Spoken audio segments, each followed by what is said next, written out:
হ্যাঁ বলেন। বীর মুক্তিযোদ্ধা ও সঙ্গীতজ্ঞ আহমেদ ইমতিয়াজ বুলবুল চলে গেছেন প্রায় 3 বছর হবে আগামী জানুয়ারি 22 তারিখে। তো উনি জীবদ্দশায় আপনাদের সাথে বিশেষ করে মুক্তিযুদ্ধের পর উনি দেশাত্মক গানের পর একাধিক উনি দেশাত্মবোধক গানে উনি নিয়োজিত ছিলেন। তারপর থেকে সিনেমার গানে আসেন এবং তখন থেকে আপনাদের সাথে অসংখ্য কাজ করছেন, অনেক ছবিতে উনি গান লেখারও কাজ করছেন। সে জায়গা থেকে আপনার সাথে ওনার কাজ করার যে অভিজ্ঞতা, ব্যক্তিগত সম্পর্ক, ছোটোখাটো স্মরণীয় বা স্মরণ রাখার মতো বিভিন্ন বিষয় আছে, সেগুলো নিয়ে একটু শেয়ার করবেন। আমার ওনার সাথে কাজ করার অনেক অভিজ্ঞতা, কারণ আমি ওনাকে নিয়ে বাংলাদেশেও কাজ করেছি, ওনাকে নিয়ে ইন্ডিয়াতে নিয়ে যে কলকাতাতেও কাজ করেছি, সুতরাং অভিজ্ঞতাটা অনেক। আর উনি মানুষ হিসাবে যদি আমি বলতে যাই যে বুলবুল ভাইয়ের মতো একটা অসাধারণ একটা মানুষ, যিনি সঙ্গীতকে এত বেশি ভালোবাসত এবং সঙ্গীতের জন্য উনি কিন্তু সবসময় মন প্রাণ দিয়ে সঙ্গীতকে ভালোবাসত। আমাদের চলচ্চিত্রের কাজের জন্য ওনার যে গান উনি রচনা করতেন, যে গীতিকার হিসাবে যে গানগুলো উনি করতেন, মানে যখন তাকে সিচুয়েশানগুলো আমরা বুঝিয়ে দিতাম তখন কিন্তু অনেক চিন্তা করতেন, অনেক সময় নিতেন, সময় নিয়ে তারপরে এমন একটা সুন্দর লাইন বের করতেন যেটা শুনে আমরা কিন্তু একটু খুব আকৃষ্ট হয়ে যেতাম। তার এই গুণটা একটা মারাত্মক, যে গল্পের সাথে তাল মিলিয়ে গল্পকে রেখে গান রচনা করা, এগুলো তার উপরে আর কেউ হয় না আসলে। আমাদের দেশে অনেক গীতিকারই আছেন, গাজী ভাইও লেখেন, এগুলো ভালো লেখেন। তারপরে আগে যেমন ছিলেন আমাদের সুরকার গীতিকার ছিল মনুজ্জামান সাহেব, রফিকুজ্জামান সাহেব, এরকম অনেকেই ছিলেন আমাদের এখানে। কিন্তু বুলবুল ভাইয়ের সাথে গান করার মজাটাই ছিল আলাদা। বুলবুল ভাইয়ের কথা এটা বলতে পারি যে তার বাসায় আমরা বহু সময় কাটিয়েছি। বাসায় যেয়ে বসে থেকে থেকে থেকে থেকে একটা গান নিয়ে হয়তো আমরা 6 দিন 7 দিন সময় পার করেছি। করে তারপরে যেটা উনি করে দিয়েছেন সেটা একটা অদ্ভুত, মানে আসলে অদ্ভুতই বলে এই কারণেই যে আমাদের পছন্দেরও বাইরে চলে যেত গানগুলো। মানে তার এত এত অসংখ্য গান আছে যেগুলো হিট গান। তো এমনি কলকাতাতেও গেলাম আমরা গান করার, একটা ছবির গান করার জন্য। সেখানেও যে উনি গান করলেন, যে ওখানে যে মিউজিক ডাইরেক্টর মানে মিউজিক অ্যারেঞ্জার যিনি ছিলেন, ওনাকে বুঝিয়ে দিয়ে ওনার যে মিউজিকগুলো করলেন ওখানে, সেগুলোও একটা অনেক সুন্দর ছিল। কলকাতাতে কোন ছবিটা ছিল? ওই ছবিটা হয়নি, পরবর্তীতে ছবিটা করা হয়নি। ছবিটা পুরো গানগুলো করে এসেছিলাম ওখান থেকে, কিন্তু ওই ছবিটা করা হয়নি।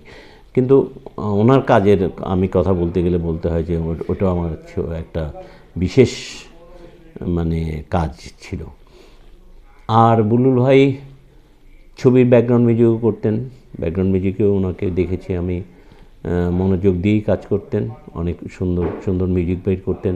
সঙ্গীতের মধ্যে যে মানুষের হৃদয়ে দাগ কাটার জন্য যা দরকার সেগুলো উনি বের করতে পারতেন। আর আতিথেয়তায় ওনার মানে কী বলবো, আতিথেয়তা মারাত্মকভাবে উনি নতুন শিল্পী তৈরি করতেন যেমন, তেমনি ওনার বাসায় গেলে আগে অতিথি আপ্যায়ন করতেন, তারপরে কিন্তু উনি গান করতেন। তো এই যে অনেক জিনিস আছে যা এখন আমরা খুঁজে পাই না।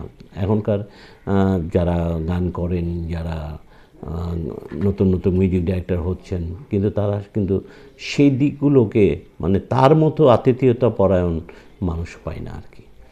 তবে আল্লাহ তাকে যেন বেহেশত নসিব করেন, কারণ উনি অনেক ভালো মানুষ ছিলেন।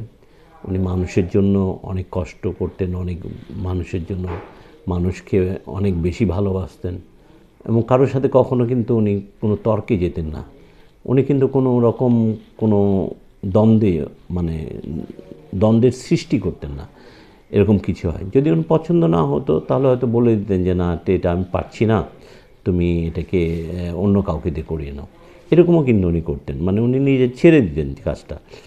তো সেই জন্য আমি বলবো যে বুলবুল ভাইয়ের কথা সবসময় মনে পড়ে।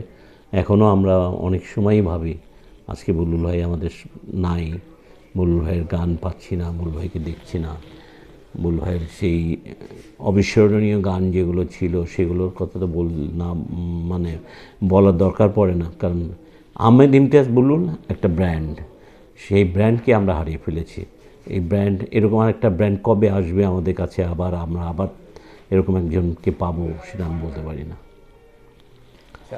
শুরু থেকে প্রথম কোন ছবির মাধ্যমে আপনার আহমেদ ইমতিয়াজ বুলবুলের আমার সাথে প্রথম ছবি উনি আমার সাথে করলেন, সেটা হচ্ছিল আমার নিজের প্রোডাকশনের ছবি ছিল। হ্যাঁ, আমার নিজের প্রোডাকশনের ছবি বলো না ভালোবাসি। ওই ছবিটার উনি মিউজিক ডাইরেক্টর ছিলেন। না, তার আগে করেছিলেন, সরি, তার আগে আমার সাথে উনি একটা ছবি করেছিলেন, তাকে নিয়ে করেছিলাম। সেই ছবিটা দুইজন মিউজিক ডাইরেক্টর ছিল, একজন ছিল আলম খান, দ্বিতীয় ছিল হচ্ছে আহমেদ ইমতিয়াজ বুলবুল। ছবির নাম ছিল হচ্ছে হলো, ভুলে গেছি কী ছিল,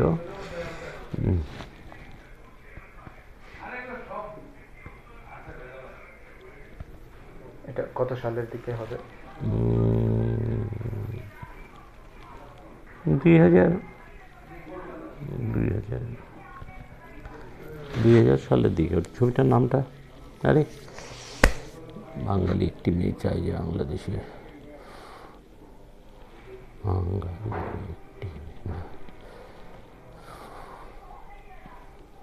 মায়ের আদালত না, ওটা ছিল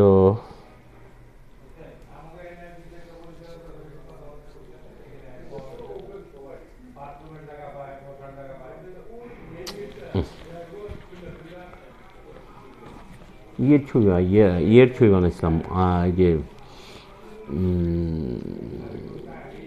কুদ্দুস ভাইদের ছবিটা, পরের ছবিটা কি বানাইলাম,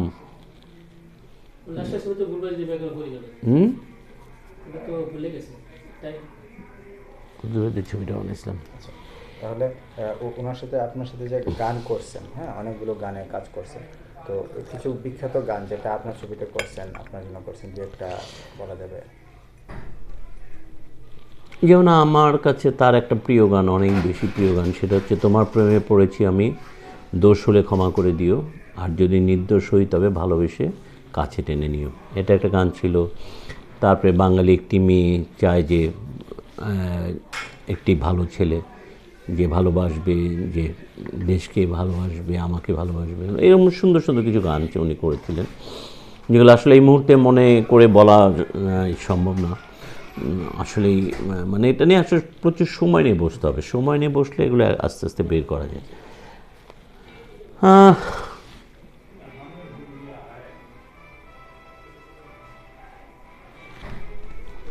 আর কি, এই তো দুইটা তিনটা, কারণ আপনি সবারটাই তো দিতে হবে, সবারটা দিয়ে তো বেশি দিতে পারবেন না, অল্প একটু দিয়ে।